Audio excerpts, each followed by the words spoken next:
Hey, I'm Ryan Reynolds. At Mint Mobile, we like to do the opposite of what Big Wireless does. They charge you a lot, we charge you a little. So naturally, when they announced they'd be raising their prices due to inflation, we decided to deflate our prices due to not hating you.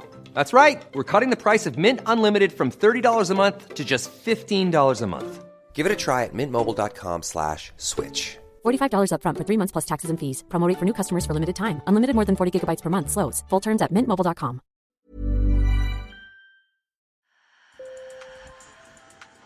Bonjour. Hello. Hola. Marhaba bikoum. Sur le fil, Le podcast d'actu de l'AFP.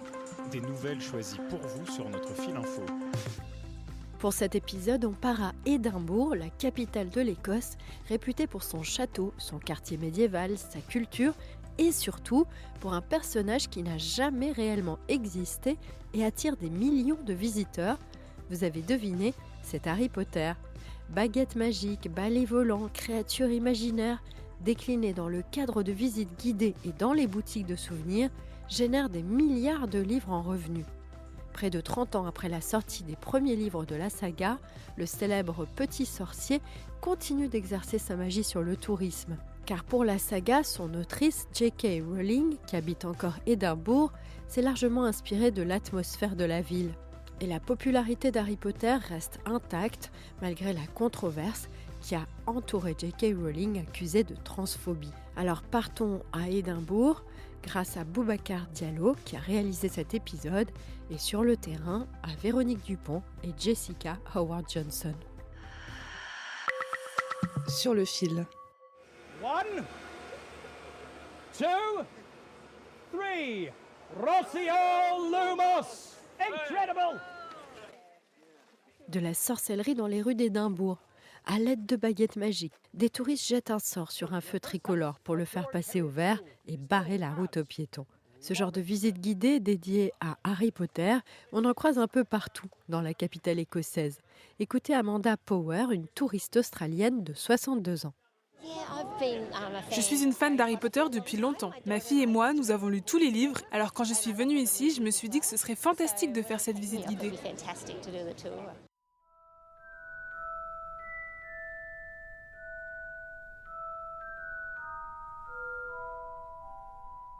Le tourisme, c'est un des piliers de l'économie écossaise. Il emploie plus de 220 000 personnes, dont 37 000 dans la seule ville d'Édimbourg. Et Harry Potter est une des clés de ce succès, selon Jenny Steele, responsable du cinéma et des industries créatives pour l'agence de promotion Visit Scotland. Même si les films ont été réalisés il y a 13 ans, Harry Potter reste une attraction très importante pour de très nombreux touristes en Écosse. Une enquête récente a montré qu'une personne sur 5 souhaite venir en Écosse à cause du cinéma, de la télé ou de la littérature. On ne voit aucun signe de ralentissement. Harry Potter est toujours l'une des principales recherches sur notre site web. Les chiffres le montrent. Notre site est très visité et beaucoup d'entreprises touristiques s'intéressent aux sorciers et à ce qui touche à la magie, parce que ce monde-là est étroitement lié au patrimoine, à la culture et à l'histoire de l'Écosse. L'association entre l'Écosse et la magie va durer encore longtemps.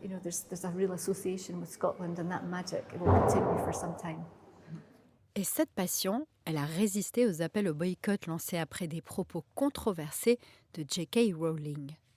Alors, petit retour en arrière. And the Gender Recognition Reform Scotland Bill is passed.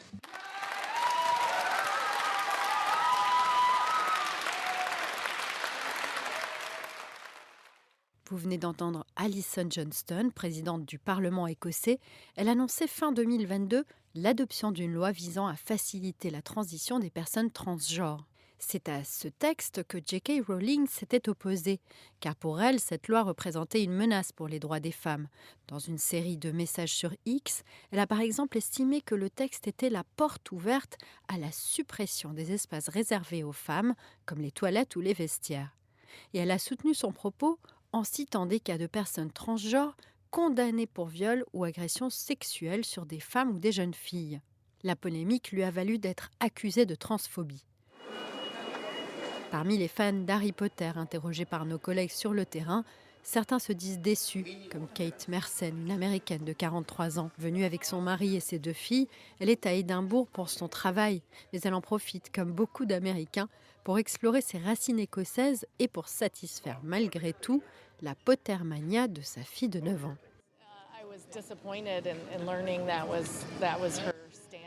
J'ai été déçue d'apprendre que c'était son point de vue. J'ai tendance à séparer l'art de l'artiste.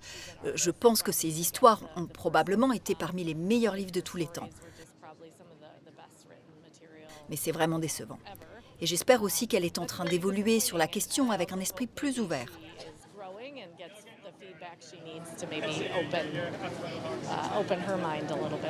La position de J.K. Rowling sur la transidentité a même été vécue par des adeptes de la saga comme une trahison, selon Sam Thorne, guide touristique. Ça a été une période difficile pour les fans d'Harry Potter. L'une des raisons pour lesquelles le monde des sorciers signifiait tant pour beaucoup de gens, c'est que Harry était perçu comme un outsider. Poudlard était destiné à des gens qui ne se sentaient pas à leur place dans le monde normal. À Poudlard, ils avaient un endroit magique où ils pouvaient s'échapper, où ils se sentaient acceptés et où ils étaient encouragés à s'exprimer comme ils veulent. Express themselves in whatever way best suited themselves.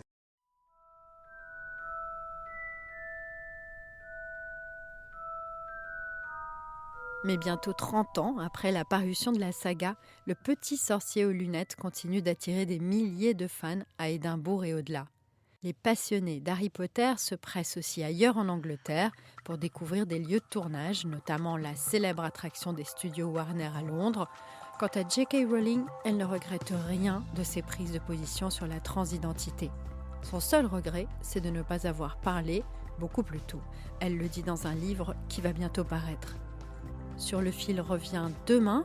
Merci infiniment à Boubacar Diallo pour sa réalisation. Merci à vous de nous avoir écoutés. Je suis Michaela Kinsella-Kiffer.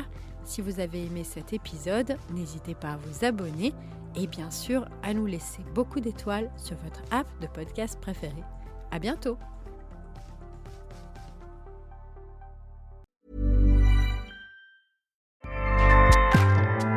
Acast powers the world's best podcasts. Here's a show that we recommend. Welcome to Two Black Girls, One Rose, a podcast discovering what we can learn about modern dating, love, and relationships from popular television. I'm Natasha. And I'm Justine. We're best friends and TV fanatics, and every week on our podcast, we're recapping all of your Netflix faves.